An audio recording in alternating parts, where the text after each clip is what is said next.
right, so we're here for a spooky session. Gabe is on the road at the time, so Cookie will be sitting this session out, but it is the spooky season, so we're gonna do like a little horror one-off. Spooky. Just because it is a one-off, why don't each of you, we'll do just like the vastest of introductions, just say like who you are and what character you're playing. I'm M and I am the GM. My name's Dante, and I am playing BBW this time. I'm Lily, and I am playing Carl. I am Lawrence, and I am playing Tombleson S. Slippy, the stealth officer. Hell yeah, ideal. And now, to read the forward, set us in where we're at. Your team has been stuck aboard the Delta in between missions for over a month now. The season is slow and the station has had no extra missions to send you out on. You fill your days doing menial various tasks, cleaning these rooms, helping with this training, doing various things across the station. And being aboard the station for so long, you've been spending much time in various parts. The bridge, the markets, the armory, and throughout this time, you've begun to hear whisperings of what is sort of colloquially known around the station as the haunted season, and it's approaching. In between conversations, you've picked up snippets of information here and there about a period every year for about a month or so where there have been unexplainable dark occurrences. Hauntings, murders, missing people, the list goes on, but needless to say, the rumor mill is abound. While things like this may occur around the year, during the haunted season, there seems to be much, much more. As we find ourselves here, Cookie's research has kept her busy a lot of the time you've been here, and most of the time she's only found herself home has been late in the evenings, maybe making a meal for you all to enjoy in the late evenings, if at all. One evening, we see Cookie closing up the lab, Lady Weathers having left a few hours before. Cookie winds through the tighter corridors of the research station and out into the food and O2 ward. As she crosses the clearings and makes her way to the main path, there is a rustling in the bushes. She stops and peers at the bush. We hear Cookie call out, "Hello? Is someone?" But her question goes unfinished as a dark shape leaps out from the bushes and overtakes her before she is able to react. In a moment, the food and O2 production returns to silence. Cookie not having returned home, however, is not out of the ordinary for you folks, and the following day you go about your day as normal, assuming Cookie is apart doing her normal activities. That very same evening, camera pans over to Quasar, the living quarters turned nightclub that finds itself butted up to the roped off, sheeted off, and abandoned portion of the station. The club is closing up for the evening, and a few folks pitter-patter about outside the just locked doors, smoking on their space vapes and drunkenly figuring out whose pad to bring the party back to. As they pass the ropes and turn further into the residential sector, they're stopped by the clang of metal on the other side of the sheeting. One of the robots of the group begins to approach the sheeting, both cheered on and dissuaded from his group by various members. As it reaches up to pull back the plastic sheeting, there's a brief moment of silence, and all of a sudden, a loud crash. Brief screams escape the other members of the party as they are quickly and viciously clawed down by the dark figure. Dragging a couple bodies back, it returns quickly behind the sheeting and into the darkness. The next morning, you three are called to the bridge in HQ. It seems you have a mission. Welcome to Delta Dark, the beast from beyond. There we go.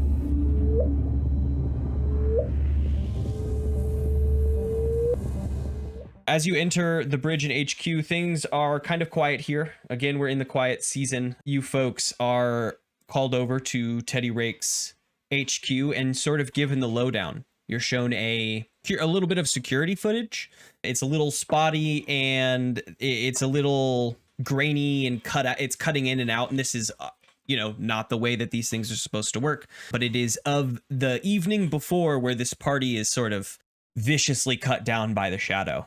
And he says, we have absolutely no clue what this thing is. There hasn't been any sort of, reports of beasts or monsters aboard the station. We don't know. The area has been sort of sanctioned off. We would really much like you folks to look into it. Sounds like you need an investigator, but I am a frog. Oh. That is true.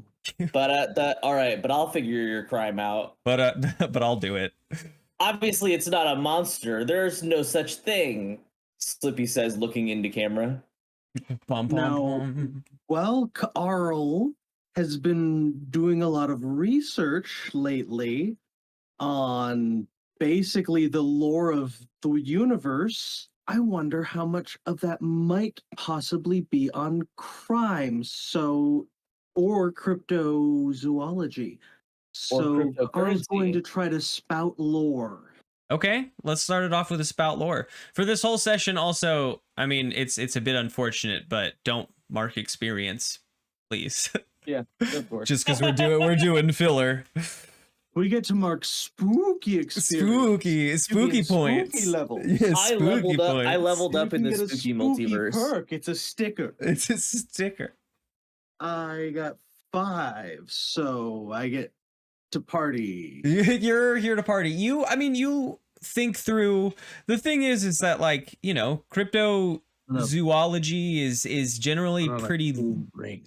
localized, right? Like if we think of what we know, like in ours, right, the Mothman is pretty centralized to an area, whereas like Bigfoot is takes up this areas of forest versus the Sasquatch versus etc. So like all of this is pretty localized. And the seahorses on Carl's planet. And seahorses on Ka'arl's planet. Some things are cryptozoology and some things are not, depending on where you're at and depending on like what they know to be true.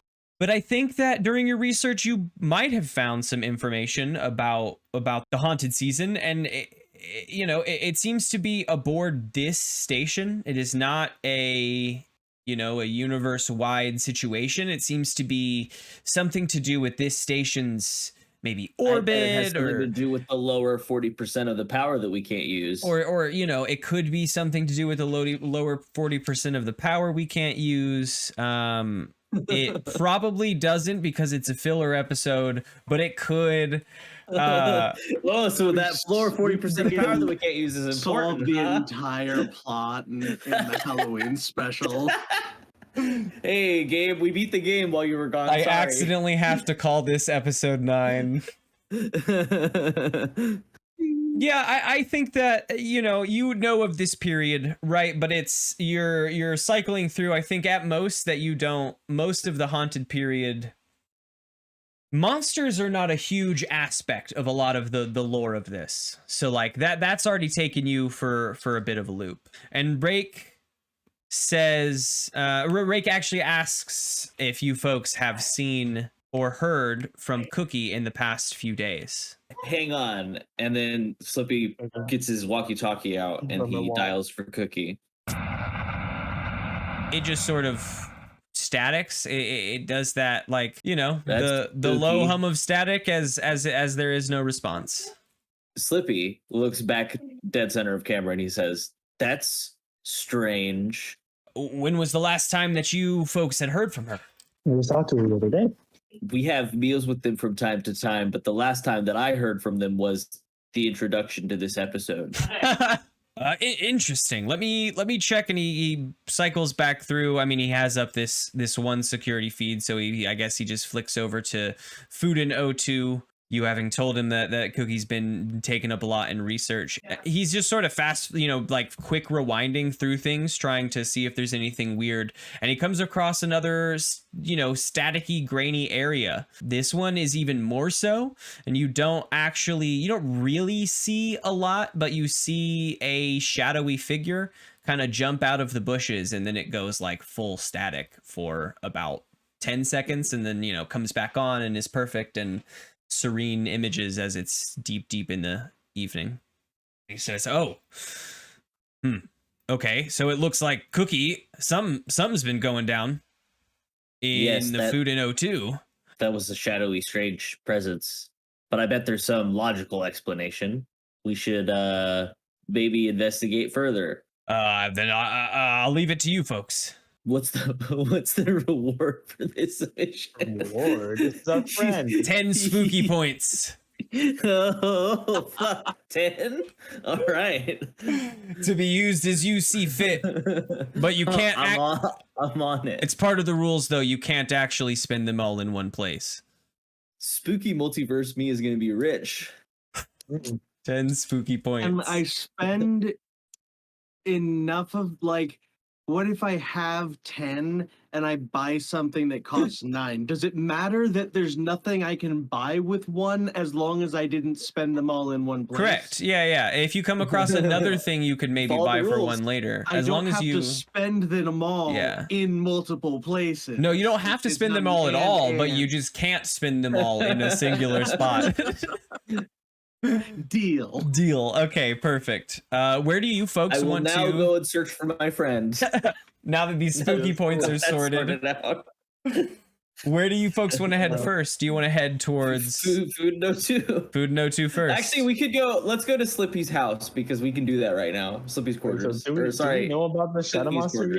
yet? Like canonically, do we know about the Shadow Monster yet? So yeah, the things that I think by now you know a little bit less of a descriptor of the things that you folks know. Like your characters know less description because I threw in some nice flowery descriptions, but pretend your characters saw all that through grainy and staticky cameras.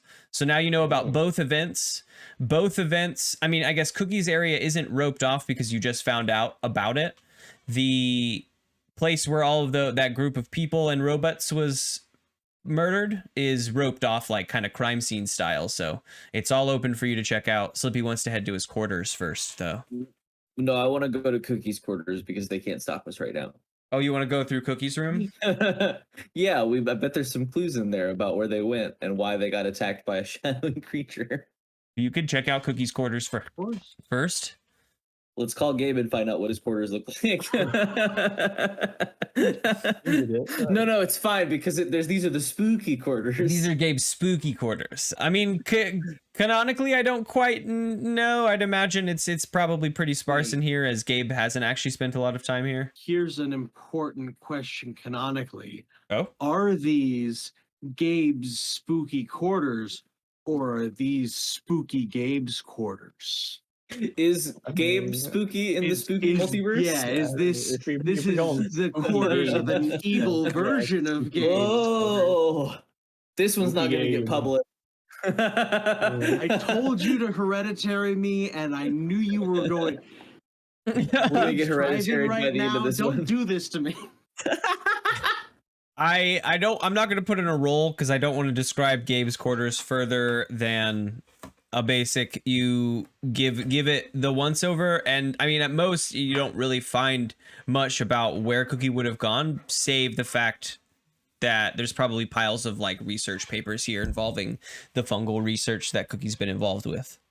The Food and O2 Research Center. Fine, I will go to the Food No 2, and I would like to investigate where we saw the shadowy figure and Cookie in the camera.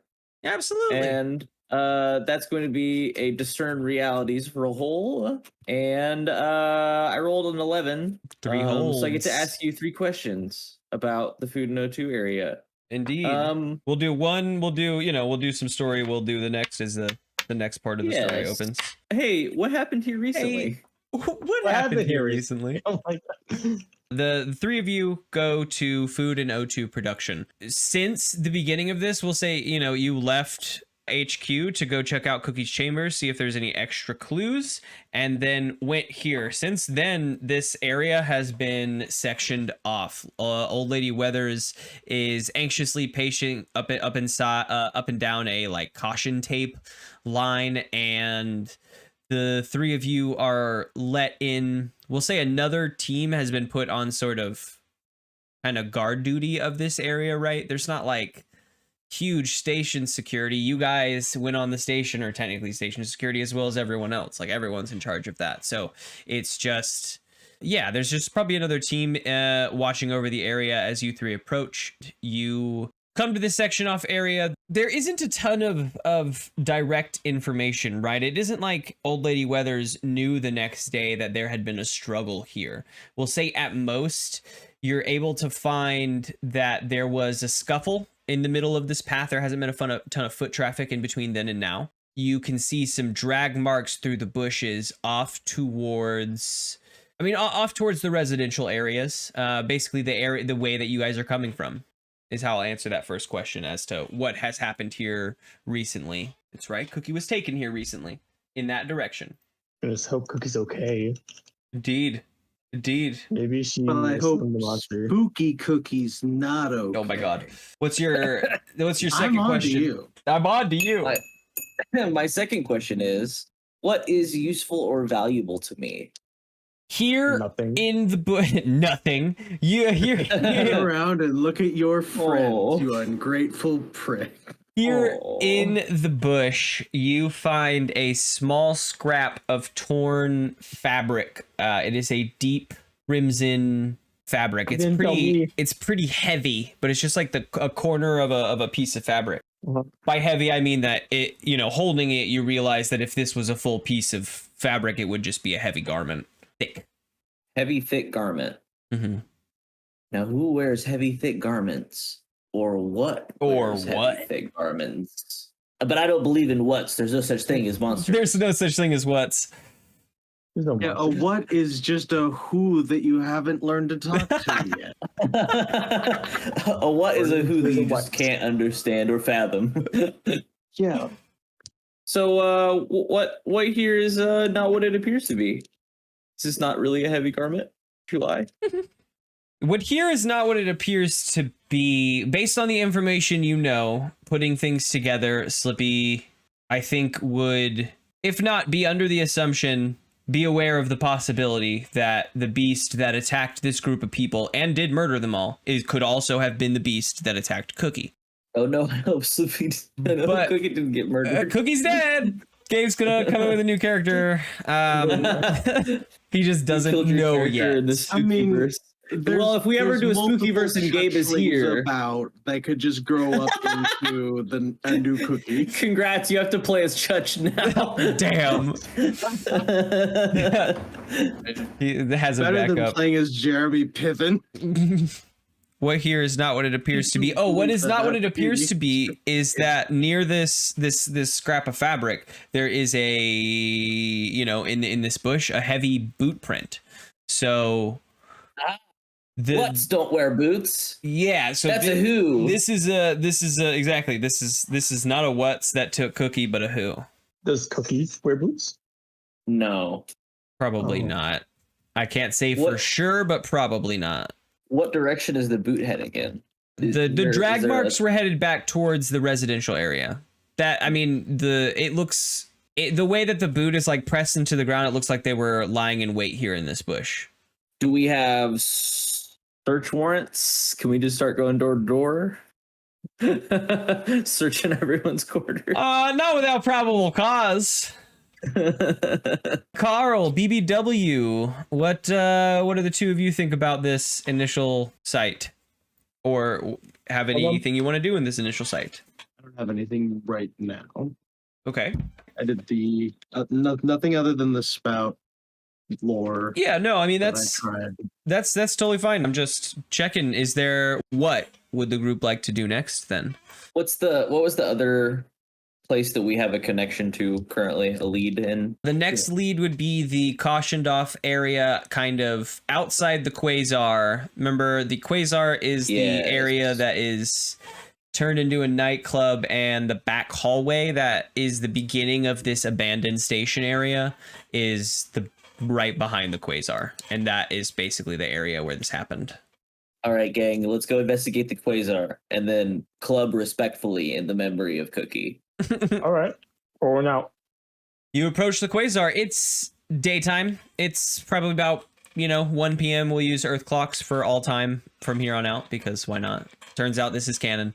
It's about 1 p.m. You began that chat with Ray. You were called in pretty early on to see the pretty brutal stuff early in the morning. So it's about 1 p.m. and you're wandering over to the quasar. There's a few people coming in and out. There is security standing outside, and down the hall at the very end, you can see the beginning of the caution tape. Even from down here, you're probably, you're down the hall. You're pretty far down the hall. You can see like the hall down there is pretty fucked up. And as you get a little bit closer before you decide exactly what to do, you can see slash marks on the wall, sprays of blood everywhere, and I would say that they have removed the bodies, but there are, chalk outlines to show you folks where they were.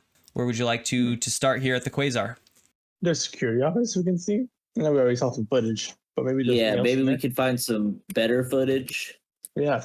Yeah, you approach the bodyguard outside and ask. You show him your. We're just gonna call them delivery forms also because we use that in one of our sessions at some point.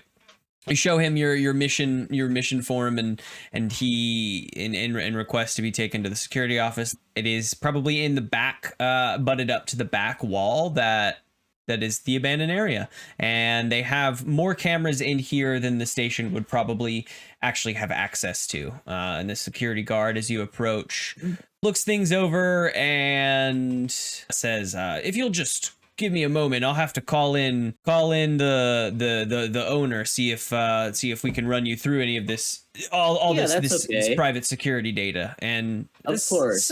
it's actually pretty quick. It's faster than I think you would think. Before the owner strolls in, he's a tall, purple, speckled skinned alien, very thin, long, lanky arms. He's in a pressed suit, and he strolls up and he says, "How can I help you, gentlemen, today? Ooh. Hi. Folks, how can I help you folks today?" Well, We're there was here to a party there was in your. I mean, investigate. a Investigate party your, investigators. Yeah. You're here to That's someone- invest. You're looking for a place to hold an event, or what's going on here? Bodies, Well, cameras. Action. action. Action. We got all sorts of action on these cameras. Why don't you folks tell me a little bit what you're looking for here? Well, there was a problem out in the alley recently, and we just wanted to know if you had any extra footage that you didn't submit to the, anything suspicious would help. We're just trying to connect the dots about this spooky happenings that have been happenings. You know what I mean? And he tells Spooky season. he tells the security guard to. Let's see. He tells the security guard to. He says, "Why don't you scroll through it and find what happened last night? That was a very spooky happenstance. Some people got roughed up pretty bad, it seems, outside. But that kind of stuff happens quite often here at the club." And after a few moments, the security guard flicks it onto a larger screen that you can see, and it is. I'm gonna say it's the same exact security footage that you saw. He might start it a few seconds before. You guys scroll through. It's the same thing, and then he ends it a bit later. He's like, "It's a shame that kind of stuff happens. Well, I don't know if that kind of stuff happens, but Are you sure there isn't any extra things that we might be missing? Seriously, anything would help. And I'm gonna get out some credits that I have in the spooky universe, and I'm gonna offer them just a good amount, of them. a spooky However many bribe. just however many I Seasonal have. currency. It doesn't matter here. So here I go. Spooky And then I'm points. gonna That makes add sense. that in for my parlay. Wait, what's up, BBW? Or can I help with the parlay with like little bead necklace? You don't need to. Just I've in got case. you got I've got got a money. He has 12. 1,000 spooky gold. Oh, Got a 12 with a +1, and assuming the spooky +1. God damn. Okay. The spooky gold. And the spooky, +1. the spooky gold +1. That's a good parlay. I think that. I mean, BBW, you can still offer your bead necklace alongside, and he takes these things and he looks them over and he says, "We do have an extra camera back there in them hallways. You got to keep an eye on your back. We've heard rumblings of down on their luck folks living in the abandoned portions of the station. Let's see if what we got on that camera, huh? For about the same time." And a few moments For the pass, children, of course. and a camera flicks up. It's really dark back here. We're gonna actually say that you're seeing in night vision because it's pretty black back here. Cinematic. You are seeing in behind the sheeting, basically. This is the back wall of the club. So they don't have more cameras going deeper into this area because they only need the one checking out the back wall. But this is off of station security cameras because every part of that area shut down. This is powered by the club. There is this is like a long tunnel. There's like lots of detritus. There's lots of boxes and overturn. It looks like an abandoned building, right? It's empty for quite some time. All of a sudden, the static starts coming in the frame. It seems to start pretty slow at first here on this night vision camera and begins to pick up. You see a shape come around the corner. Here, before the static really kicks up though, you get an image, and it comes around the corner fully and gets into the hallway, and all of a sudden it's like blurry, and you can't see anything on this camera for the next little bit. They fast forward a little bit, and then, you know, back to the moment in which it's a little bit more visible. You can see the legs of bodies being dragged around this corner. There's a bunch of different paths, but you can see the legs of bodies being dragged around. They rewind a little bit and pause, and in this pause is really the best frame for what you got of this thing. It's very big, it's tall, it has these long hooked arms that come up. You seeing it even in the shadow, you get the sense that they're like praying mantis arms, like bladed clawed arms. But that's still not a what? That could be a person we know, Cookie. This Gosh, it might thing look a little is huge. It's big. It almost like fills the hallway. I think that's about it. Just a giant, you know, hooked clawed monster. Is mostly shadowy. You get a little bit of like almost like a chitiny reflection, like a hard reflection off of a small part of its skin. I feel like monster is a really stigmatized term to use, considering we're friends with a giant bug. That's what I'm saying. I'm actively saying this is not a monster. It can't be. You using the word monster feels like it's intentionally misleading. I'm using not the word monster. I'm like, whoa, why would we assume that? We're literally... You're like, I'm a giant fish man. I'm like, yeah, we're friends with Cookie. What are you talking about? Yeah, but what the fuck is wrong with you? I guess maybe it's monstrous in intention, right? Because Cookie's never dragged two bodies around a corner, growling and drooling and bloody. Cookie's never slashed up a group of people, leaving blood behind. You know, that we know of. That you know of. We actively know of 2 corpses that she has gotten babies out of by laying her eggs. Fine, then it's just a serial killer at the moment. It doesn't. Oh no! Now this is the serious. enemy looks at you and goes, "I want to kill you. I have malicious intention." Malicious intentions. The enemy looks at you and says, "Rah, I'm a monster." As long as you say that, I will also say that. But until the enemy tells me, that's fine. It's right now it's a creature, and you see these, you know, big clawed arms and hooked hands and such. Hey, why didn't you report this? This is pretty damning evidence right here, isn't it? Well, Don't you think? I mean, we just found it. I'd say you folks coming in to peek through our cameras, you know. We don't often, yeah, absolutely. Thanks for. He shakes the sack of credits, I guess, and says, "Thanks for helping me help you find this." Well, can you just show us back there so we can go and check it out? Oh yeah, you guys can head on back there. That's public public property. And feel free to head on back through the sheeting anytime you want.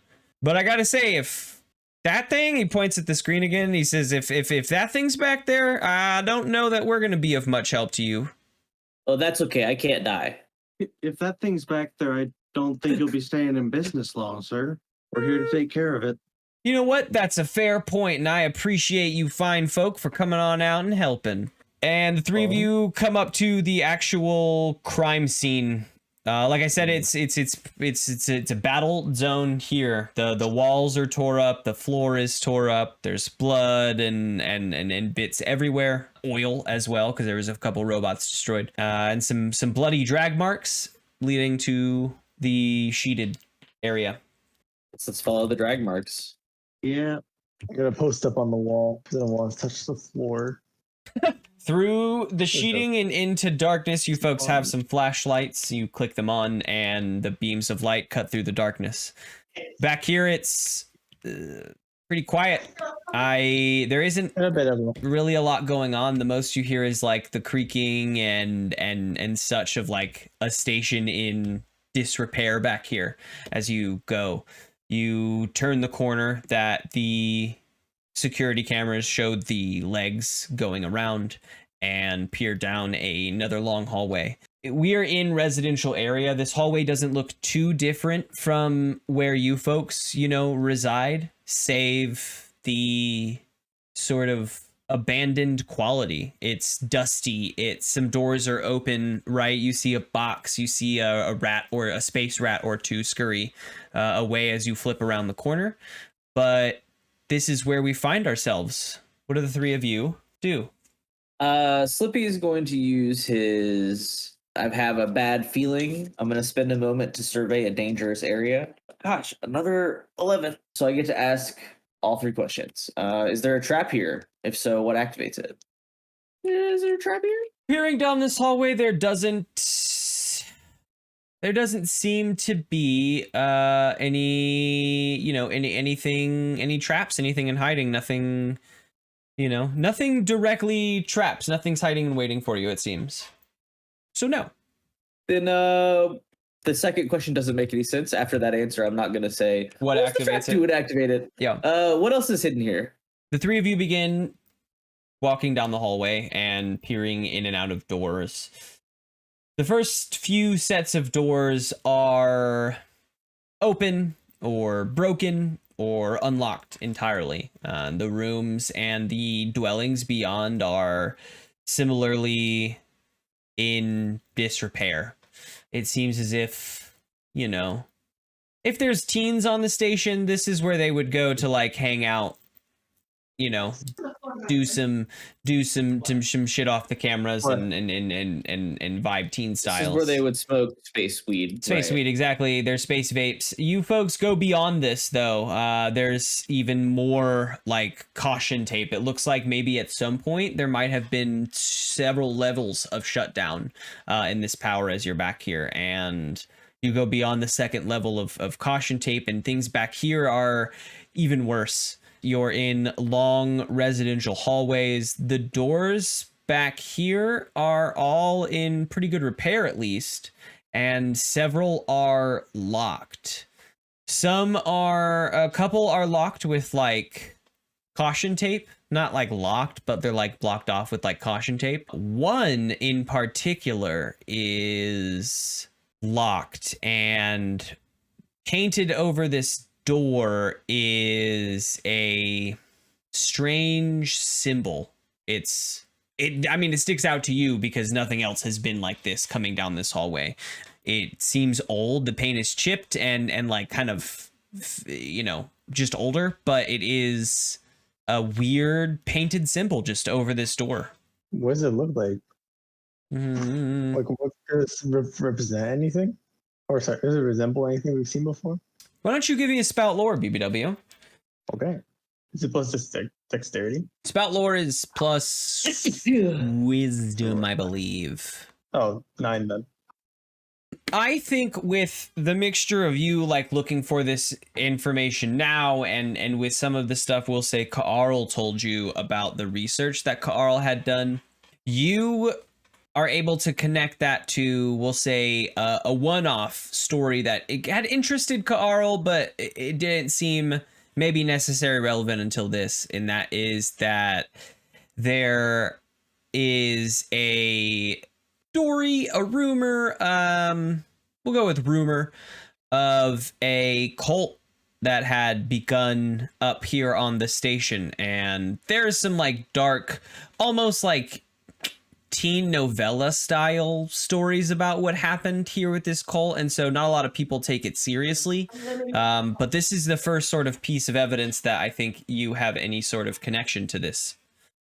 Fake cult, real cult. I guess I'll record it just for later, see if we find anything similar. Mm-hmm. Could we go interrogate some teens? Do you think that would help?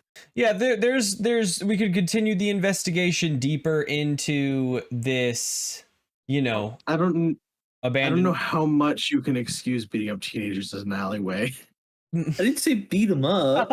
just interrogate. Quote unquote. Yeah, so we can maybe there's probably this room to investigate. If you can get the door open, we can continue further into the residential area. There's probably other options if you could, come up with them. I think those are the two most present options. Try unlocking the store for sure. I probably have a lock picker or something like that. You might. I think BBW probably also has something where he can like tell machines what to do. Is lock a machine? I was gonna say It's probably like a mechanical lock of some kind. I'd be willing to let it slide Open sesame. if BBW had that and wanted to try it. I definitely would let it slide. If not, then Slippy's got lock picking. So pretty sure you just picked up an ability that was like tell machines what to do. Yeah, you're gonna need to because I rolled only a 4 for my lock picking.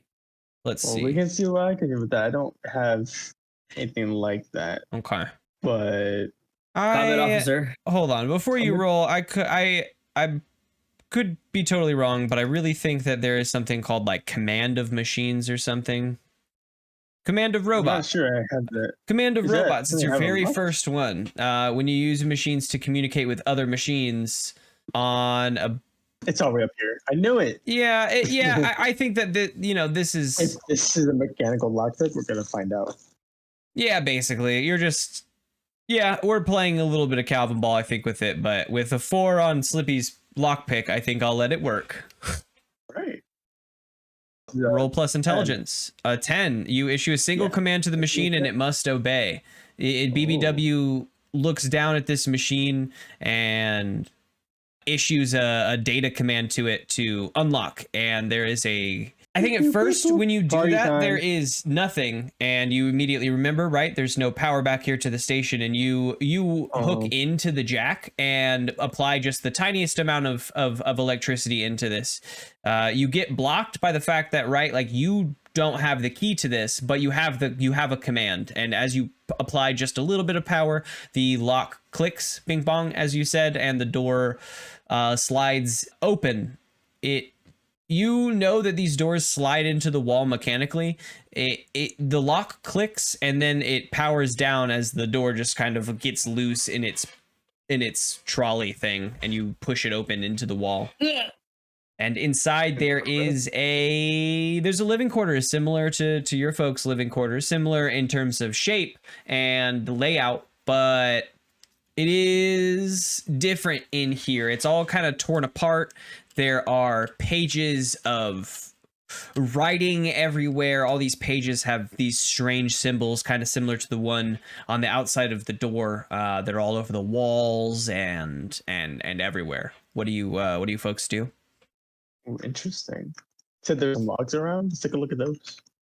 Yeah, so it's not necessarily like stacks of like, logs you would maybe understand. The papers that are kind of skewed about here throughout the room are really just all covered in these strange symbols. It looks like if you got them all together and knew how to read it, you could probably put them in an order to figure out maybe it's like some form of personal log or diary or alphabet or something like that, but it is just sort of scattered all across the room. You can collect as many as you wish and like kind of stack them up in case for later. There's many more symbols here, but I think at the moment you don't know what to do with that. Or, what do you want to do with that, really? I mean, we've got a new area. I think a spout lore with new information, or discern realities. One of you please do the spout lore, because I still have a -1 to intelligence. Why don't you do the spout lore? If real dumb. If Slippy does a spout lore, Carl, why don't you do like a discern realities? And then that one wisdom, or is that the same for you? I mean, you don't have to do that. A little better. It's just it's a little better. If you fail, there's nothing huge that happens. Sometimes I might take a hard move against the team, but like it's it also we maybe learn more about the story. Happy to make rolls, but just let tell me Carl something know interesting. when I got a something 9. needs to be shot or stabbed. Yeah, for sure. Carl's a good shooter stabber. Tell me something interesting. I got a 9. You got my spout lore. Something interesting. You look around. I think what's most interesting is a lot of this stuff is a little, you don't really understand what this is saying, but based on layout, based on Slippy's got a high intelligence, wherever that came from. Not 100% sure, but there's probably some study at some point. Maybe he helped Carissa study for her space midterms or whatever. But at some point, Slippy came across some lore or some theory, and it's connecting back to here. And it is that a lot of this seems to be like failed, but looks like attempts at a summoning ritual of some kind. Aw, dang, guys. They are making something in here. And Carl, what was your discern realities if you decided to do that? It was a 5 after my +1. A 5 after the +1. Carl is peeking around through this stuff, trying to help Slippy get to the bottom of like what this really is. And I think you folks get to the edges of this room, and you're starting to move a lot of this paper around, and you realize that in the corner of this room, there is a specific larger circle. It seems to be the area where they may have tested this primarily. And Carl, in his looking around, finds himself directly in the center of this circle as he kicks off the last paper. And there's a brief fizzle underneath your feet, Carl, and a brief flash of light. Carl immediately Dies. My dice takes Kill me, kill 3 me. points of damage through armor. Canon holiday special. Through armor. Through armor. Yep. You just take it. You feel like weakened in this flash of light. All of you kind of cover your eyes. Did I bring all this armor? BBW, your sensors are kind of overwhelmed for a moment, and then it returns to black. Only it feels darker in here. You're not able to tell if that's because it is, you've just been flashbanged, or if it is there's less light in here. But Carl, you feel drained, and it's eerily quiet in here. Almost dampened silent. Hey, Carl, you okay? You're not a monster now, right? No, You want some toast? I just feel bad now. Is that what a Oh. monster would say? I'm not a monster. I can dance for you again. We'll never know. We'll have to kill Carl now. Tell me something that only Carl could know. That not spooky Carl. That spooky Carl wouldn't know. That I can dance. What here is not what it alien appears to be. impersonating an octopus would know that octopus can dance with a stick? Can you space Dougie? Teach me how to space, No. Dougie. You folks Yeah, are that's good. Spooky Carl would know how to space Dougie. you folks are questioning Exactly. You have to Carl, demonstrate. and the darkness around this room seems to be, as your eyes are adjusting, you feel your eyes adjusting back to darkness, but the blackness in this room seems to be pressing in. You can no longer see the walls of this room. The symbols on the walls have disappeared, but only because the walls themselves are like in shadow, and it just seems like a bubble of blackness is kind of closing in. You start to hear a little whisper in the silence floating in and around the bubble of blackness, and the whisper raises to a scream as a shadowy shape kind of coalesces from the darkness next to BBW. BBW, what do? It's coming right at you. It's coalescing.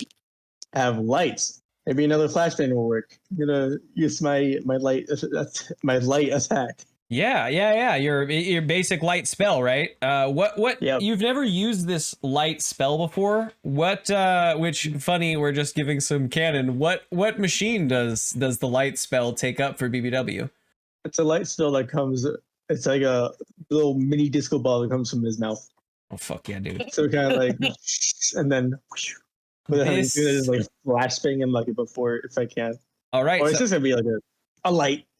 Yeah, right. But we want to give it that fun party weight. So roll plus intelligence to use machines. You're running a prepared operation. Lovely. That's a 13. Good lord. Yeah.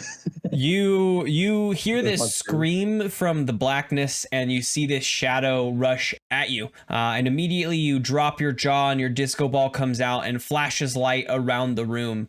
This shadow seems to collide with the light, and then the scream becomes high pitched, and it kind of, your lights pulse through the shadow and the room returns to normal and the shadow kind of dissipates in a black mist.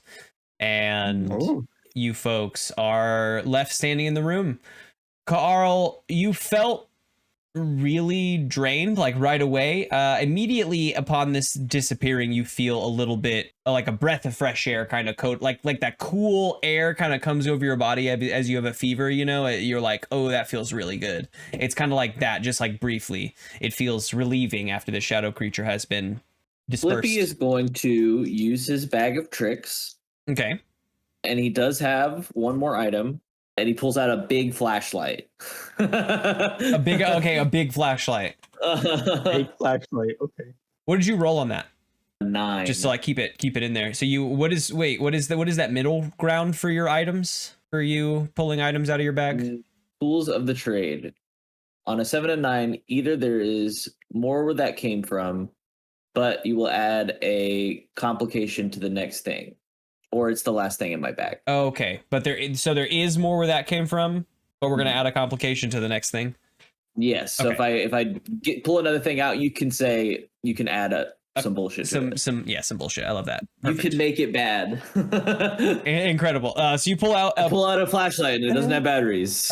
you pull out a big box flashlight and click it on, and the light beam cuts through the room much better than your standard issue flashlights are. And yeah, you folks are here. There doesn't seem to be anything else in this room at the moment with you. Hey, BBW, don't go in the circle. That stirred up a lot of these papers, and we'll say in the aftermath, papers are floating around the room, and a paper comes into BBW's vision, and he snags it, and it's kind of this one isn't written in this culty language, these symbols and these sigils, basically, I should say, rather than culty language. These symbols and sigils. This is written in Common. It details the need for more sacrifices and a larger area to welcome the presence. It's difficult to parse exactly what's being said. It's almost as if they're fading in between these like sigils and common language, like they're kind of losing track of how they're writing. And as you're reading this over, you begin to BBW hear a few whispers in your ears. In your circuits. No one else though seems to hear these whispers. You're just hearing like this whisper. It seems to want you to go further into the residential sector. It seems to be kind of calling you. Anyone else? It's like there's something calling to me. Yes. I hate that. I but do. okay. I hear it. It says, "Go to the armory where they have all the big guns." Right? Go to the guns. That's what I'm hearing. That's everything I hear. Is it you're hearing that too, right? You and I must be hearing something different then. I'll go to the guns, sure. Oh, sorry. I think I was hearing common sense. The guns, you guys go to the guns and they're safe, and you have big guns and you're safe. Good spooky Okay, we season. win. We won. We're gonna wait. Spooky Cookie will come back. Anyway, we're here, and BBW's getting whisper called deeper into residential, and you folks want big guns. You think that's where the bigger circle is? It could be. Ask the whisper. Whisper, is there something else you need? Can I discern realities for the whisper? Why not? Let's do it. Let's see what you pick up in this whisper. That's a 2. The whispering seems to kind of overtake you and beckon you deeper into residential. I think it's hard to process much else at this moment. The whispering seems to, like rushing waves, just sort of wash over you, and it's kind of loud now. Loud whispering all around you. And I think while this whispering is going on as an effect for that, sometimes I forget to add an effect, but the effect of that is a -1 to wisdom checks while this whispering is happening. We'll turn it off eventually, but whatever wisdom. That's a negative. That's -2 now. Ugh. We have -1. You folks find yourself back out in the hallway, looking down one path. You know which way you came from. However, as you step back out into this hallway, it seems to go on in both directions equally. And that was not the case when you entered. Like where you entered this doorway was kind of next to that second set of roped off area, right? Where we said that it like got sectioned off again. So like it was within 30 feet of those like of that second set of sheeting you passed. And now in both directions, it seems to just go. And it is like residential doors and hallway. Since it has changed out here, now I am going to once again have a bad feeling about this. So I'm going to survey a dangerous area. I do have a bad feeling about this. My bad Um, feeling is worse. It's another. I have a It's worse another 11. It's another 11. Is there a trap here? So what activates it? I mean, you're kind of in it. You're kind of in a trap, I would say. What activates it, you look back, and what activates it was probably that circle that Carl stepped into. What does it do when the trap is activated?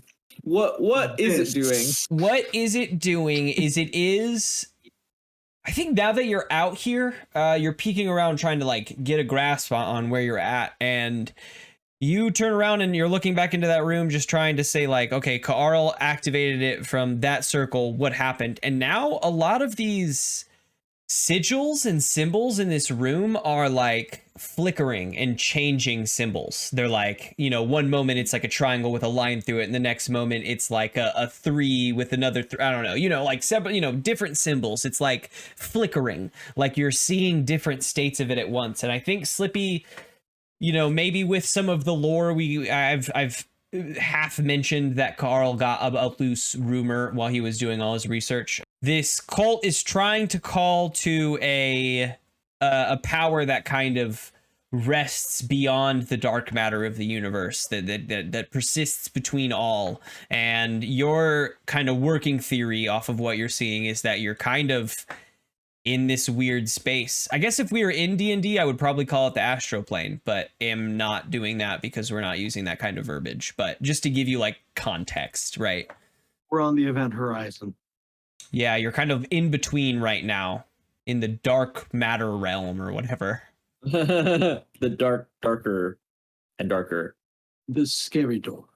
The scary door. Well, what else is hidden here? There's probably a lot hidden here. Slippy gets the idea, but there is a sudden, it's not even a sudden clang. It's more of a, there's a sudden tapping coming from both directions equally. Like same time, it's coming from both ways. This like tapping on metal, and it seems to be closing in. I don't really know what else is hidden here in terms of like, you know, you finding something, but How many feet away does it sound on either side? I'd say you could probably see about, with Slippy's flashlight, even about, you know, let's say like 50 feet off into darkness before the various like fallen over shelves and such kind of have blocked your vision entirely. But it seems to be coming just a bit beyond that in both directions. And now looking at it like this and seeing that both directions are the same. Yeah. Well, I'm going to fire directly along the wall in each direction at where I hear the tapping. Slippy's gonna duck. Slippy's gonna duck. Give me a volley roll. 9 and Like a special, you hit but do. yeah, I shoot in both directions in the same thing. I just have to use twice as much ammo. Oh, okay. You fire. And it the ammo, the bullets fire off in both directions. I think with your practice with these weapons, you know about how far the bullets go and about how long, and so you know they go probably about 70, 80 feet before you hear like a metallic plink, like you shot something metal in both directions. It's equal. They seem to be the exact same. And that's significantly farther away than the tapping was. No, it actually seems about as far as the tapping. Okay. The tapping stopped. It just no. The tapping. Really loud tapping. It like to hear that far stopped. away. It's kind of like echoing down these halls, right? It stopped as you shut off, but then you hear like a couple more taps. It's not like a mechanical or methodical tapping either. It's just like you maybe hear like tap tap scrape, tap tap tap scrape, tap tap, like various things of that. And after that shot, it seems to be getting closer. Is the door to the room that we came out of still accessible? It is still open. Back in that room, all of the sigils and symbols are just sort of flickering on the walls. You want to get back in the room? What if we go back in the circle? Or do you think that'll double trap us? I mean, I feel like waiting out here in the hall isn't going to give us any advantage over waiting for them in the room. And clearly, we're not getting the jump on them. Try that. Slippy's gonna pull out I his don't think knife. you can try that much more than just directly shooting at where their faces. He's gonna dual wield knife, flashlight. As you are saying this and starting to pull out your knife towards one of the sides, a shelf is pushed aside and you hear the scrape of it along the metal ground, and a hulking hook-armed shape is in the shadows and slowly coming towards you. One of its arms is out along its side, and it's scraping, and the sounds of the tap tap scrape is like scrape along a wall. It like hits the edge of a door frame and like taps a couple times across the door, and then is scraping down the wall, and it is coming down the hall at you. It's about 50 feet away. Very hard to perceive like what you're seeing. Even Slippy shines the flashlight across it, and it's like wreathed in shadows. Hate that. That's bad. Bad to look at. Bad to see. How close? It's about 50 feet, and it's just coming. It's walking slowly towards you. I have something I want to try once one's within melee range, but I don't necessarily want to let these get within melee range yet. So maybe we should keep moving. Yeah, let's go in the other, because it's not like going fast. Nope, it's just walking down the hallway at you folks. Oh, I guess go the other Carl direction, will maybe? pitch to the group. What if, because I have a taser, and I'm wondering if sticking that in the middle of these things, just because they're shadowy and it's light. Oh. I don't know. I don't believe in these things. We'll say that even Yeah. it's not even Neither I think do I. necessarily that like Slippy's beam is able to like outline it. I think when Slippy is like pointing his special better flashlight at it, and it's his Slippy's trusty best flashlight. He trusts it so much. Mr. Goodlight. It's Mr. Goodlight. Mr. Goodlight is known to never fail, and it's failing as it's like coming over this creature. It's like flickering, and it's just not giving you. And you point it down and you tap it a couple times. It's perfect as you're pointing it down, but as you're pointing it at this monster, it is this shadowy figure. It is flickering. This thing in the darkness. Either way, I don't want it to be closer to me, so we should probably just keep moving. Let's go to a further spot and see if there's anything new over there. We run away from the creature. Yeah. You folks bolt down the hallway. I don't want to fight something that my flashlight cannot see. The walls are almost repetitive. It's like you're in an old Boomerang cartoon, 70s cartoon, where they're like running and it's a repeated like backdrop over and over again. It's almost that. You're running down the hall and it's just like the same door over and over again. And at some point, I would even say that you pass this door again, like same door, it's closed again. I think that maybe there's like a little symbol on it that says it's unlocked. You've unlocked it. But it seems to be the same door. And you even whip around your heads at this point and see that the monster is still about 50 feet behind you, and you continue this run, and the hallway starts to become darker.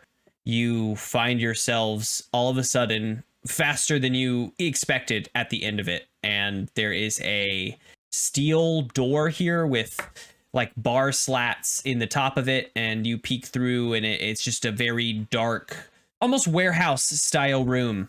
How big's the crack? I'm an octopus. I mean, the crack is probably about 6 inches. I think you could slip through, but upon testing it, upon testing it, I think that like it is unlocked. It's just you've come to this door. Okay. Oh, it's unlocked. Yes, yeah. Inside.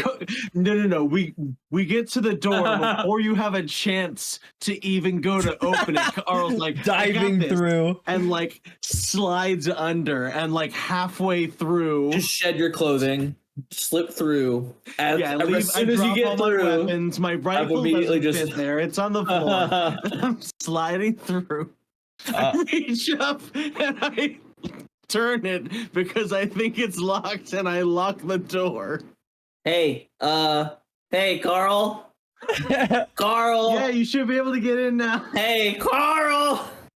This is how this works. Really wonky. It just didn't work for the first time I did it. There we go. You should be able to get in now. You folks get into the room and slam it shut behind you. Basic lock, as we've seen, lock it shut. Immediately the clanging or the tapping and the scraping stops behind you in the hallway, and you find yourselves in a silent black warehouse, basically pitch black. Oh no, it wanted us to be here. Warehouse. Mm. Coming through the different shelves of stuff, it seems pretty generic warehouse in here. There's boxes of all kinds labeled all sorts of shit. It all seems to be in kind of dusty or untouched, unopened. After 10-ish rows of these shelves, you come to an opening where it seems some shelves have been cleared. They're pushed up against other shelves or knocked over in some cases, and there is a huge open floor plan here. In the center is a huge circle. This circle there are symbols around the edge of it, and it seems to be vibrating. I attacked the circle. In the circle, floating above, not really floating, but tied up by, I guess, a rope and hanging from the ceiling, is Cookie. His body unconscious, and you get you get this image, and then similar to this first room, the darkness begins creeping in from around the shelves, and you can see like you lose vision of a shelf as this like wave of darkness washes in. What is the first thing you folks do? Are they suspended by rope? Yes, Cookie is tied up by a like rope around their body, hanging them from the ceiling. They're like limp, not like a noose, because Cookie's not dead. I'll go for a volley, and I'm gonna say, "Hey, BBW, go catch Cookie," and then I'm gonna shoot the rope. That's a 12. I just called And BBW, you rush in to catch Cookie. I have a clear shot. Deal my damage. You do it to a rope. It cuts the rope. But BBW, you rush in to catch your friend Cookie. Yeah, I'll catch him. Give me a defy danger, I think, on this one, and I think it is Constitution. Okay. And I'll explain why it's Constitution in a moment. 7. Anything but 7.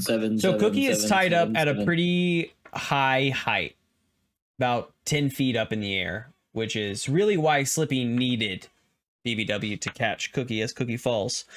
BBW, you enter into this circle.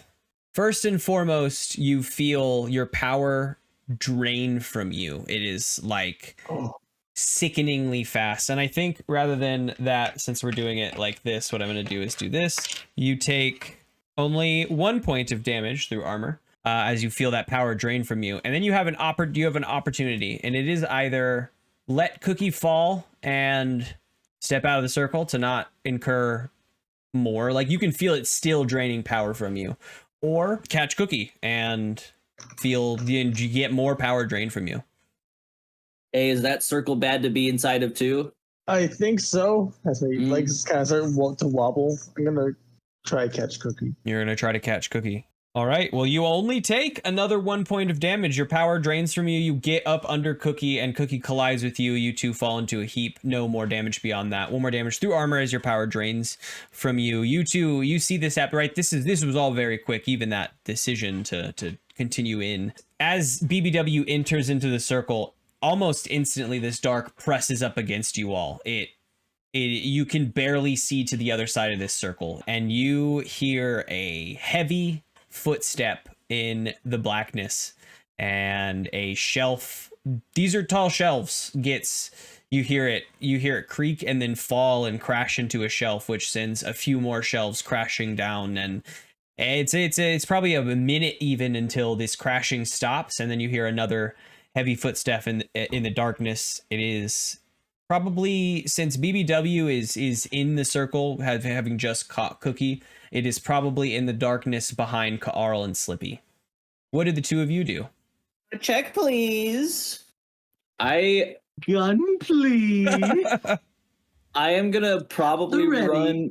run in the opposite direction and shoot behind me, not going inside of the circle. I'm gonna not stand behind Slippy. I'm gonna make sure I'm running ahead of Slippy. There's not a lot of is the right- space between you folks in the circle. You guys are kind of close to the circle. There's not like there's probably about 30-foot bubble of vision. Shimmy around the circle while I'm shooting. Uh, I got a 10. So clear shot, I deal my damage. roll that damage. I think it's just a d6. No, I get a d8. 5 damage. Your bullet flies into the darkness, and it's like a lit. Excuse me. We said a lot of this is like plasma, so it's like a plasma shot of some kind. It's lit, and it hits this creature, and it illuminates for just a moment before the darkness basically like eats that light up. And this thing is 8 feet tall. It's big, bulky. It has a hard exterior shell, and it has these 2 long hooked arms. It seems to be hiding in the darkness at the moment. As that bullet graces off of it, though, you can see it flinch for a moment, and as the darkness overtakes it, you see it drop its head and begin to rush in. That is just enough to let you know, Kaarl, it is rushing in directly at you, coming in for a big ol' beast tackle. I'm going to. What's the lighting situation? Is it kind of like a spotlighty? The shadows nearby? It's sort of like I've got a you folks flashlight. are in like a dome, like a 30-foot dome of visible area. And I would say it's pretty centered around this circle. So like as Slippy moves, his vision doesn't increase, right? It's just, you're like in this barely visible dome. It's like fog of war. And there's like no cover of any kind. I know he could quickly get to the cover and look at me. Is there cover I could slip behind for even like a fraction of a second? You would have to jump into the darkness. You know that in that darkness there's some knocked over shelves that you could hide behind, because coming into this room you got to see a little bit of layout before that shut down, so you could jump Okay, into the no, darkness then I and try got to hide. this. Okay. I totally got this. In that case, so I'm just going to jump into the darkness towards anywhere on the ground really that I've seen and remember where we came in, and fucking camouflage myself. Yeah. So this is the first opportunity we've had to use it. Kaarl and I have been talking. His alien I ability. also didn't write it down apparently. That's perfect, because we'll Not talk my about it now. character sheet. His alien ability has never really made sense, because it was like do spout lore and get health back or something like that. Is that Yeah. that like just didn't make sense for Kaarl's race? So we've been talking about it recently, and we've decided to alter it slightly to fit what we've got going on, and that is that octopuses have a natural camouflage. So much as like Slippy's is almost like a layer, I would guess, of mucus or of like slime that allows him to slip out. So his is like a +1 to defy dangers when he's trying to slip out of a situation. Kaarl is a +1 to hide in plain sight, because he has the ability to camouflage. So that's Pretty his cool. racial ability. Since also last time we did it, it failed, so didn't really give us anything anyway. Is this just a divide danger roll? Is there a specific roll for? This would, yeah, I think it would be defy danger. Yeah, we're just saying it's to hide. So whatever that ends up being, whatever role we end up doing, same thing is, I guess, no, Slippy's is to defy danger. So yours is, I would say, to defy danger when hiding. Whereas like Slippy's is to defy danger when escaping. When escaping. Escape. Yeah, and I'm trying to leave these a little bit more open-ended, because I realized the other day that they're, like, it doesn't always need to necessarily be a defy. Like Lily is hiding, so that's defy danger. But if Lily instead wanted to try to like you know, hack and slash at it and just not dodge. Like, it doesn't need to be defy danger, right? That could be an attack. That could be a volley at its feet. That could be whatever you want it to be. So I'm trying to, like, for the most part, leave things open-ended. Where it came to, like, BBWs, it was a defy danger constitution because he's, like, trying to withstand the damage there. But yeah, just so you Right. guys know why I'm leaving it open. Does dexterity make sense for this? I think so. I'm staying still, so it feels weird to say dexterity, I'd but say that's it's usually either what's associated with stealth. Dexterity, because you're acting fast, or it could be like intelligence, which is quick thinking. Dexterous, yeah. So yeah, defy with dexterity. With dexterity, that is a 7. A 7. Barely succeeds because dexterity is a +2. So you you said you wanted to dive back towards the area you recognize to try to like hide along the ground. Really, the only area you recognize is behind you where the monster is coming from, which is good once it's past you because then you know you're hiding behind it where it came from. But in this case, you can either, I'll say you jump into the shadows, but the area where you hide, it passes you up after stepping on you, just like loose. Full flat stepping on you. 3 damage, not through armor. So whatever armor you have, you're fine. What is that? Just straight subtracted? Oh no, sorry, not through armor. So it's Well, no. How's armor? oh done? yes, Is the armor straight subtracted. Okay, I have 3 armor, so 0 damage. Perfect. So it steps on you and you feel like the jolt, but no actual damage as it rushes through and into this slightly visible area. The whole layout of this actual visible dome is 20 foot of the center of it is taken up by this circle on the ground, and then there's like barely 10 feet beyond that of visible space, and Slippy has said that he skirted along the edge of that, so he's in between blackness and circle. BBW is in circle underneath Cookie, having just caught her. We can say that you've just shimmied out and gotten up, but you are in the circle. I think that's where what we'll do is BBW. You've seen this monster come crashing into... I'm only using the word monster now because it's a big monster. Entity. You see this creature come crashing into the visible space, and it stops at the edge of the circle. What do you do? They're like not trying to get to the circle, it's just staring at me. It's kind of looking behind it. You saw Carl dive off, like basically at it and into the shadows, and it's kind of looking behind it as if it didn't see Carl or doesn't know where Carl went. It's looking off into the darkness, but it's starting to turn its vision towards you or Slippy. It's like turning back around towards the two of you. Goodness, this is a little scary. Little. I am spooked. I'm gonna stand still, assume like a 4-legged position, and do light again. My disco light. Okay. Seemed to work before. Yeah, use machines. Roll plus intelligence. Feed the shadow Cookies eggs. Shadow Chutch. Shut Shut your mouth. Shut your mouth. That's a 7 solid. Operation runs, but one of the Nice. following happens. Man, you better hope at least Chutch is out. Afterwards, I'm tossed up. Hold on. Afterwards, the machine is drained of power. You cannot run this operation again until you do technical prep work. You draw unwelcome attention. I like that. You draw an unwelcome attention. You light this up, and one of its claws comes in front of its face to block the light. It is no longer like wreathed in shadow like it was on the cameras, like it was in the hallways. It is just like a big creature in front of you. In this light, its focus pulls entirely away from where Carl is hiding and at you, and it begins stepping towards you. I'm actually going to say it begins rushing at you. One hand in front of its eyes to like block the light, and the other hand like out to the side, ready to fucking scythe your ass.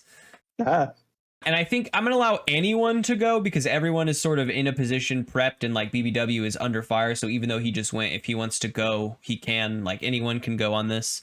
The creature is rushing at BBW. Is my staff perchance? Am I close enough that I could shock one of them in the foot? Not from hiding. You'll have to come out of hiding, but I'll give you a +1 for attacking from hiding. There is no advantage in this game because It's all about how you prepare for these things in order to get all the Right. bonuses you can. So we'll say that this is that, right? This is you having prepared for this cool surprise attack with your staff. And the first, man, Yeah. the first physical attack of Carl for the whole series comes in the filler rep. Let's go. Does this enemy perchance count as defenseless or surprise I doubt it. by me, perchance, since I'm hiding? I'll say with all this setup, maybe that can be the advantage rather than +1. You can either take +1 to a hack and slash, I think, or do you have a separate move that is... Oh, hack and slash? I figured with that distance I might go for shooting. It might be okay. easier My brain had been on hack and slash this whole time because you were using your staff. Oh, but the electrical prod is also like an additional thing that only fires if I complete them. I'm much better at shooting than I am with the thing, unfortunately, with my build, it seems. Yeah, fire off. I'm gonna keep shooting. I'm gonna shoot at its head area. Yeah. If that looks particularly vulnerable. Yeah, we're in like a direct line. BBW at one end, Carl at the other end, and the monster in the middle, and then Slippy off to the side in this like 4 formation. Almost surrounded at this moment. So volley roll. That is a 12. Wow, okay. You do damage, and what's the head thing? Is like concussion? 10 plus. I do damage, and also they do nothing but stand and drool for a few moments. Okay, roll that damage. So unfamiliar with D10. You guys do a lot of 2 damage. plus 1, 3 damage. 2 plus 1, 3 damage. All right. It stumbles for a moment at the edge of that circle and like is wobbly and wobbling on its feet. It is standing and drooling for a moment. BBW, you still feel this power draining from you. You paused to do this light thing, and you did your light thing just well, but I need you to make another Defy Danger Constitution. You feel your power just like sapping out of you. I know what my next move is now as well. Okay. And this is not BBW's move, so if whoever wants to go next can still go next. That's a 7 on the Defy Danger. Okay, here's what I'll do. I'll either give you you can have an opportunity, you can have an option. This is draining energy from you. It either is going to drain more health from you, or I think you know how to sort of divert this kind of like power drain in this moment, and you feel like you could divert it if you wanted to another system. And in that example would put that -1 also on your dexterity. I'll also say that the whispering stops, so your wisdom is back to normal. So it'll just put that -1 on your dexterity. All right. I'm gonna pull a rope out of my bag of things.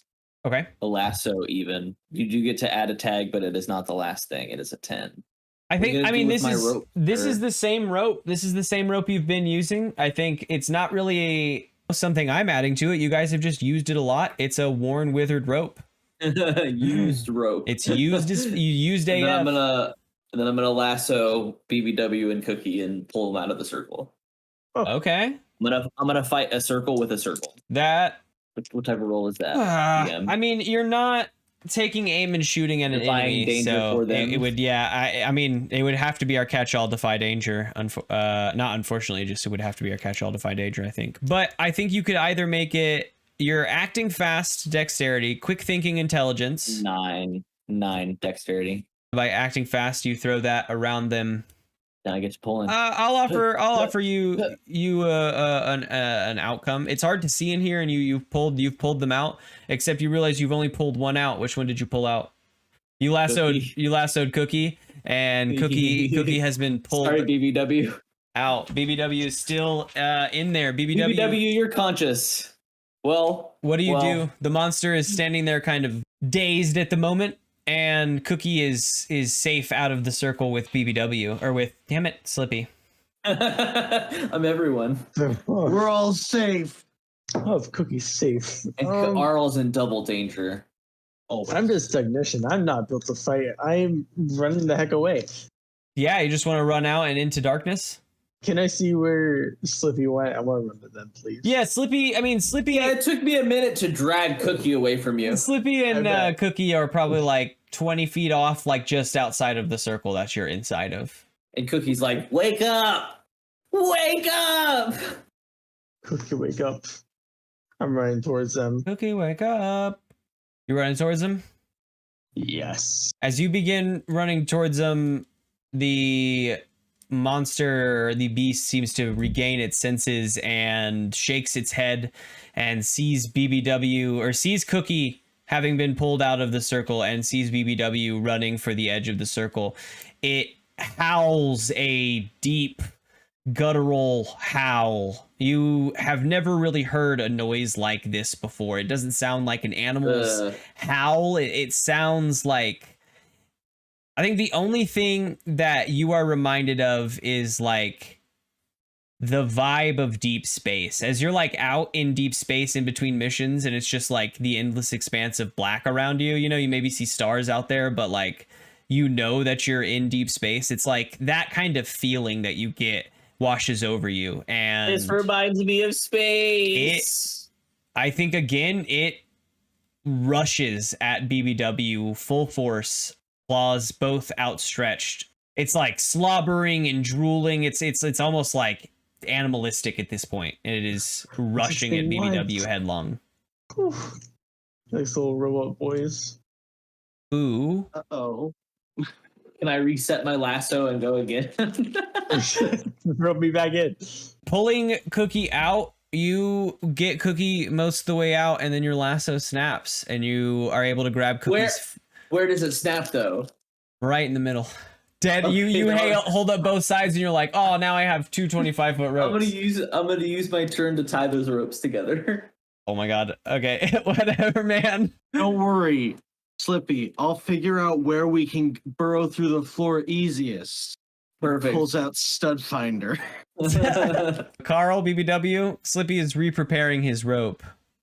This monster is rushing at BBW. BBW, use your movement. Run away from it. 30 feet of movement. Use 30 more movement. I can shoot this thing in the leg. You give it a We shot? think that will do anything. Yeah, I can bet. I didn't think to buy like the net or anything. I just have guns and armor, so I can shoot Sure, and I I can can- get stepped on. I want to like step to the side if I can. yay! And I see if get can- spooky points. I rolled a 3. So many spooky points. Mark 1 spooky points. What is yours, BBW? What about what? What were you I'm asking gonna try. me? I'm gonna if I can try like step to the side and like trip this thing by putting my leg out. Okay, that feels like a Seems defy. like- Yes. It seems like I wouldn't see that coming. Yeah, I mean, it feels like a defy danger. Also, dexterity or intelligence. Dexterity. Quick thinking. Carl, let's see what BBW rolls first, and then I'll explain all of this at once. I got a 4. Oh my god. More That's spooky cool. points. Double failure. Spooky points galore. Give me some spooky points. Okay, here's what happens, I think, is that, Carl, you fire off another shot, and it whizzes past the monster's, we'll say, I mean, you were firing at legs, but it whizzes past the monster's head, and it stops on a dime. BBW, you've pulled to the side to try to trip it, but your force just causes you to keep going, and you kind of end up in a heap on the ground. You're close to the edge of the circle, however, because that was your turn, and you're in a heap now, you take 3 points of drain damage as you just feel this No. power leave you. And I'll say with that, you're able to, well, no, that's where I'll leave that. Carl, you, this thing stops on a dime as this bullet, this plasma shot passes its head, and it whips around and rushes just like perfectly at you, as if it saw you fire at it. Not that it did, but it rushes just directly at you, Carl, and it is basically right atop you. How do you want to go about this situation? Slippy, you have Cookie and a rope, and I can leave this up to Carl or Slippy because I wanna get out of like it's X's turn. Like it could be anyone's turn, right? Anyone can help anyone. So if either one of you want to take this, but it's rushing at Carl. I am gonna try and rope around the monster this time. Lasso the monster. With my rope that has now been repaired more or less. This is gonna go great, I bet. That is a 9. Okay. You can either lasso it and be ripped off your feet, That doesn't seem but very helpful. you'll slow it down. But you'll be dragged along, or it breaks your rope again, but at a different point. I'm down to get pulled off my feet, but can I use my body? I'm gonna try and drag my body along the circle so that I erase the circle with my body. So that you erase the circle with your body. Maybe. I didn't think of that. I'm only gonna say no in this case because this is the result of you having failed a thing. No, Fair enough, you DM. can give me no. You can give me a. Jaws. We'll just. I mean, because I'm trying to fall out of this like is turns. You can give me a defy danger dexterity on this, trying to direct yourself towards like scuffing the circle as you pass. That's a 10. That's a 10. Yeah, A 10 if it's a dexterity. Baby. I'll say that you do that. I dexterously rub my body against the ground You get ripped in the way off that I want. of your feet, and you kind of roll your body over this circle to hopefully drag up the edge, and it scratches the edge of this circle. This creature is rushing headlong at Carl. Carl, what is your do you have a response to this, or do Slower you want to now. see how this lays out before I go? What did kind of the surrounding room look like as far as we saw? Rows of boxes on shelving. So I think I had described as it was moving about in the darkness when it entered this room that it knocked over some of that shelving, but theoretically it's rows and rows of shelving, pretty high Is shelving. there like a particularly high one that was nearby anywhere? Yeah, we'll say that there's one nearby. They're all go up pretty high. Carl, since it's charging and it charged at me before seeing me, Carl's going to stand near like a whatever Carl's reach is. I don't know because the staff has like extra reach. Stand like reach away and activate the shock, just the taser, just not as a weapon or anything, just to make the noise, and try to like Distract Like, it off to one full- side of you. full lure, basically. I Trying to manage see. it. Okay, full loop that bad boy. I understand. Okay, that feels like since you're not tasing it. By danger, Yeah. charisma. I don't think this is I mean, charm or dexterity social. since it's using the thing, but like I am just trying to convince it to just be dumb.